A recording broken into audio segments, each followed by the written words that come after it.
प्रफुल्लित बनत चालल्या.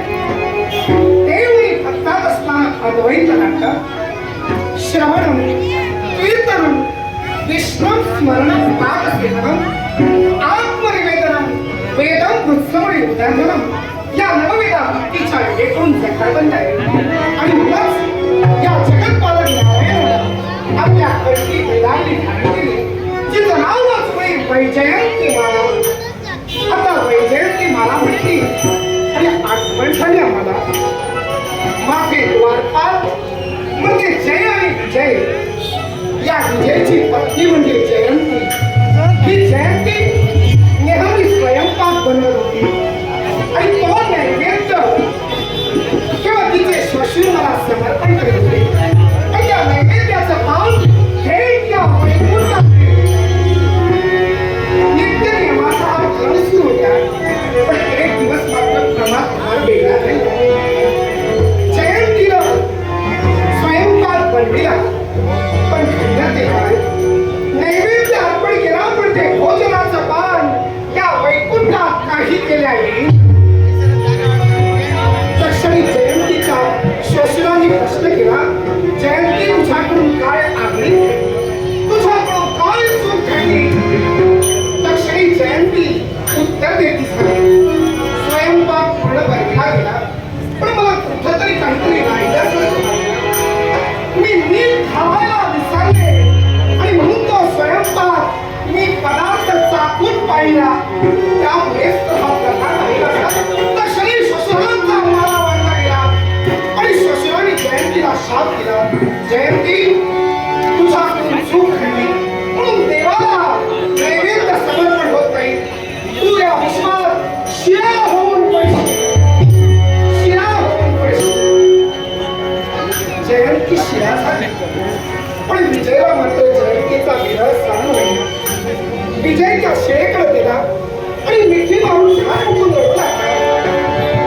आणि दिवस मागे पडत होते तेव्हा सूर्यनारायण एक सुवर्ण फूल त्या विजयीकडे देत होता. विजय आपली पत्नी शिळा जरी झाली तरी त्या शिळेला आपली पत्नी म्हणून ते सुवर्ण फूल समर्पित करत होता. असे अनेक वर्ष निघून गेली. त्या नारायणाचं जाणं नक्र उद्धारासाठी झालं होतं. नक्र उद्धार घडवून आणि माघारी परतलो तेव्हा आमचा स्पर्श त्या शिळेला झाला आणि जयंती पूर्णवत झाली. जयंतीला पाहता क्षणी विजयचा आनंदाला पारावर उभा नाही आणि केवळ या नारायणाला नतमस्तक झाला आणि या जयंती मला पूर्वगत तुझ्या मिळाली. तेव्हा देवा पहा ना, सूर्यनारायणाने दिलेलं एक सुवर्ण फूल मी या शिळेला अर्पण केलं होतं. त्या फुलांची त्यानं माला केली आणि या नारायणाला समर्पित केली. तेव्हा आमची आठवण कंठी घालली आणि म्हणूनच आम्ही ती सुवर्ण फुलांची माला कंठी धारण केली. किंवा विजय आणि त्याची पत्नी जयंती म्हणून वैजयंती माला, वैजयंती माला, वैजयंती माला. आणि म्हणूनच अखिल विश्वाचा सूत्रधार म्हणून देव भक्तांचा सखा परिवर्तनाचा पालन करता म्हणून घोषलेला आहे. सूत्रधार या विश्वाचा, सूत्रधार या विश्वाचा,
चेहरे